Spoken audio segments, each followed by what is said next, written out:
પાટીઓ મારેલું દેખાય છે બધાને? આ નજીકમાં હાવ એ મુખ્યમંત્રીની ઓફિસ છે.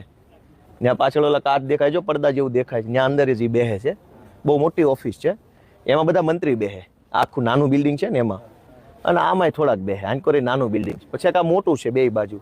મોટામાં બધા સચિવ બેહે, તમામ પ્રકારના સચિવો હોય. એક એક આખું આમ રેલગાડી ભરાય એટલા સચિવો છે અહીંયા. કામ શું કરે છે તમે જાણો.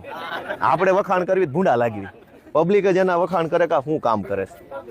આવા 14 બિલ્ડિંગો છે. આવા આ દેખાય ને, જો આની અંદર 12 લખેલા છે. આવડું આ લગભગ 5 નંબર કે 4 નંબર. મિત્રો, વિડીયોમાં ફરી એકવાર તમારું સ્વાગત કરું છું. મિત્રો, વાત કરી છે ગોપાલ ઇટાલિયા.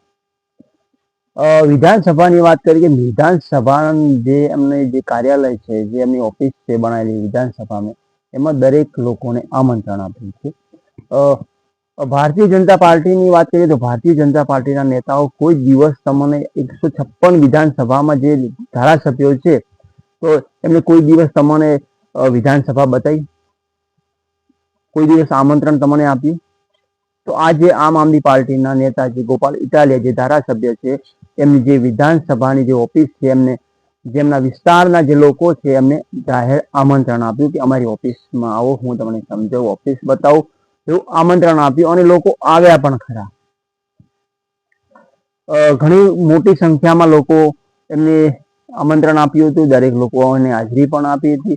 અત્યારે ભાજપની વાત કરીએ, ભાજપના જે ભારતીય જનતા પાર્ટીના જે 156 જે ધારાસભ્યો છે, કોઈ દિવસ તમને બોલાવ્યા અને વિધાનસભામાં શું ચાલી રહ્યું છે એ પણ નથી બતાવતા.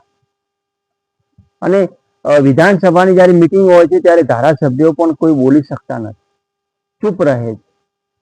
અને આમ આદમી પાર્ટીના દરેક નેતાઓ કહે છે કે જે વિધાનસભામાં શું ચાલી રહ્યું છે એ લાઈવ વિડીયો દરેક લોકો સુધી જવો જોઈએ, દરેક લોકોને ખબર પડે, દરેક લોકોને જાણ થાય કે જે કાર્યાલયમાં આ થઈ રહ્યું છે.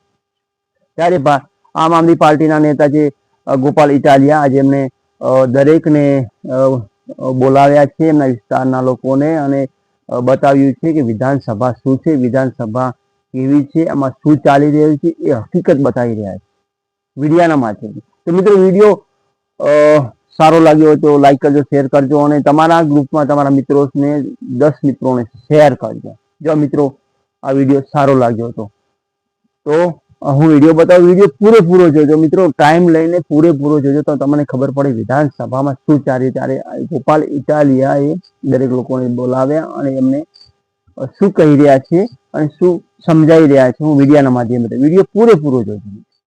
હજારો માણસો કામ કરે છે, કરોડો રૂપિયાનો પગાર છે. 1 લાખ કરોડ રૂપિયાનો પગાર, ખાલી પગારમાં 1 લાખ કરોડ વપરાય છે. હવે 1 લાખ કરોડમાં મીંડા તમે નિરાતે ગણજો. ગુજરાતની જનતા જે પૈસા ચૂકવે છે ટેક્સ પેટે, એમાંથી 1 લાખ કરોડ રૂપિયાનો તો ખાલી સરકારી માણસને પગાર જ વયો જાય કામ કરવાનો. હવે શું કરે છે ને કોની હાટો કરે છે એ તમે નિર્ણય લેજો આવતી ચૂંટણીએ. આવડી મોટી બિલ્ડિંગો, એસી, ગાડીઓ, ફૂલ સુવિધામાં તમને એમ લાગે કે આ વિદેશ જ છે. આ તમે જોવો છે, ક્યાંય ધૂળે નહીં જોવા મળે, માખીઓ જોવા નહીં મળે, ગંદકી નહીં હોય, ટ્રાફિક નહીં હોય, ફૂલ ફેસિલિટીમાં જીવવાનું તમારા પ્રતાપે છે. અને એટલે જેઠે ઉતરવા તૈયાર નથી, હવે ખંભે બેસી ગયા છે. એટલે તમે આ બધું જોવો તો તમને ખબર પડે કે મત નકરા લઈ જાય ભાઈ, આ શું કરે તો કે મજા કામ કરતા હોય તો જેઠે નું આવું થઈ ગયું હોય, કેમ અહીંયા જ આવું છે. એટલે તમે બધા આવ્યા. આ વિઠ્ઠલભાઈ પટેલ ભવન લખ્યું છે. વિઠ્ઠલભાઈ પટેલનું નામ કેમ છે અહીંયા? વિઠ્ઠલભાઈ પટેલ સરદાર પટેલના હગા ભાઈ હતા, મોટા ભાઈ. અને સંસદીય પ્રક્રિયાઓ જે છે, લોકસભા કેમ ચાલે, વિધાનસભા કેમ ચાલે, એના જે નિયમો છે, એના દેશના બહુ સૌથી બુદ્ધિશાળી માણસ એ જમાનામાં એ હતા. અને અંગ્રેજોએ વિધાનસભા બનાવી હતી, સેન્ટ્રલ લેજિસ્લેટિવ એસેમ્બલી, કેન્દ્રીય વિધાનસભા હતી દિલ્હીમાં. એનું અત્યારે દિલ્હી સરકાર જ્યાં બેસે છે એ બિલ્ડિંગ અંગ્રેજોએ બનાવ્યું. એના અધ્યક્ષ હતા અને ખૂબ બુદ્ધિશાળી માણસ હતા. એ જમાનામાં સૌથી બુદ્ધિશાળી માણસ કહેવાય વૈધાનિક બાબતો સંસદીમાં એ હતા.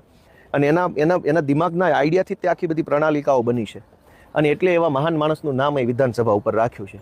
આ બંને મોટા, આ નાના નાના બિલ્ડિંગ છે એ સ્વર્ણિમ સંકુલ છે, અને ઓલા છે એ સચિવાલયના મકાનો છે. ગાંધીજીના પુત્ર બે